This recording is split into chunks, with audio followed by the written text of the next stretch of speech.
Temporary ঘর বানিয়ে থাকেন, কতজন থাকেন? 5 জন থাকে। মানে এক জায়গারই মানুষ, কোনো মহিলা তো থাকে না? না না, মহিলা আমরা নিয়ে আসি না। মহিলা আপনারা নিয়ে আসেন, আচ্ছা।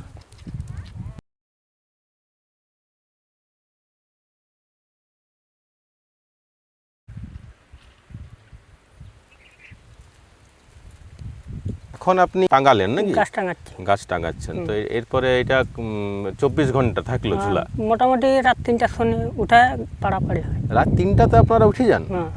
তারপরে এসে এটা নিয়ে যান, মানে সব যতগুলো গাছে আজকে এখন টাঙা নিয়ে গেলেন, তো সেগুলো এবার কালকে নিয়ে যাব। কাল মানে ভোর 3-4 থেকে শুরু হবে কালেক্ট করা। আপনাদের বাড়ি কোথায়? বাঁকুড়া। বাঁকুড়া থেকে আসেন, মানে প্রতি বছরে এই জায়গাটাতে আসেন? প্রায় 8 বছর আছে। 8 বছর ধরে এখানে আছেন, বাহ।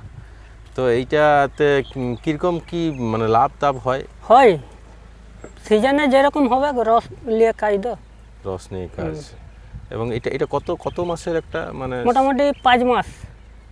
5 মাস একদম চলে? চলে। তো আপনাদের জিনিসপত্রগুলো মানে এখানেই আপনারা গুড় তৈরি করছেন? এখানে গুড় তৈরি করছি, বাঁকুড়াকে নিয়ে যে বিক্রি হয়। বাঁকুড়াতে বিক্রি হয়। আর কিছু কিছু মানুষ আছে যারা এখানেও এসে কালেক্ট করে, তারা এখানে গ্রামের লোকও কিনতে আসে। গ্রামের লোকও কিনতে আসে।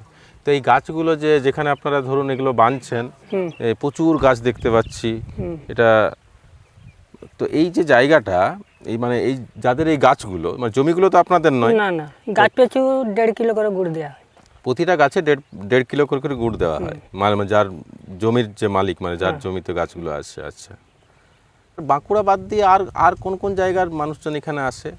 বাঁকুড়া মহল করে, বাঁকুড়ায় লোক বেশি মহল করে। নদিয়া করে। তো তাহলে 5 মাস পুরো আপনারা পরিবার ছেড়ে থাকেন? দিয়ে এখানে ওই 5 মাসে যায় উপার্জন হলো, তারপরে তো ধরুন সিজন শেষ। হ্যাঁ, সিজন শেষ। তো এই সিজন শেষের পরে আপনারা কি করেন? কুয়া কাটতে যায়। ও, আপনারা মানে এই 5 মাসটা খেজুর গুড় তৈরি করছেন, আর এই সিজনটা শেষ হয়ে গেলে তারপর কেউ কুয়া আর কি মানে কুয়া ঝালাই, কুয়া কাটা, তার সাথে আর কি কাজ করেন? ওই কোরাতের কাজ করি, লোহা টিং ভাঙার কাজ করে। ও, মানে বাকি 7 মাসটা অন্যান্য পেশার সাথে যুক্ত হয়ে থাকেন। গুড়টা তৈরি করতে যে জালটা লাগে সেটা আপনারা এই জঙ্গল থেকেই নেন? পালা নিয়ে আসে, সেটা আপনারাই করেন। তো কত সময় লাগে মানে একটা পাত্রতে যে গুড়টা তৈরি হয়? মোটামুটি সকালে চাপিয়েছি 4টা 4:30 বাজে। সেটাতে কত কেজি গুড় হয়? 3 টিং 4 টিং হয়। আপনারা মানে কত রকমের গুড় করেন? একটা তো ঝোল গুড় হয়, একটা ঝোল হয়, একটা দানা হয়, একটা লোবাত হয়। আচ্ছা, তো ঝোলটা কত কিলো? 80 টাকা। আর ওই যেটা দানাদার ওটা 120 টাকা। ঝোল গুড় আর দানাদার গুড়ের মানে পার্থক্যটা কি? ওটা টেস্ট আলাদা, ঝোলটা একটু কম টেস্ট লাগবে, দানাটার টেস্ট লাগবে। মানে প্রথমে ঝোল গুড় হয়, তারপরে সেটাকে কিছু একটা প্রসেস করে সেটাকে দানাদার বানানো হয়, তাই তো? আচ্ছা, 5 মাস যে আপনারা পরিশ্রমটা দেন তাতে একটা ভালো রোজগার হয়? মোটামুটি 50-60 হাজার করে পাওয়া হয় এই 5 মাসে প্রতি জনের 50-60 হাজার টাকা করে ইনকামটা হয়। আপনাদের কি মনে হয় যে আপনাদের ছেলেপুলেরেকেও এই লাইনে নিয়ে আসবেন?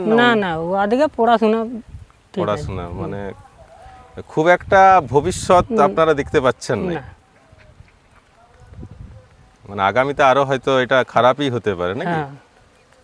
মানে আপনারা চাইছেন যে আপনার ছেলেপুলেরা পড়াশোনা করে অন্যান্য কাজে যুক্ত হোক? আচ্ছা।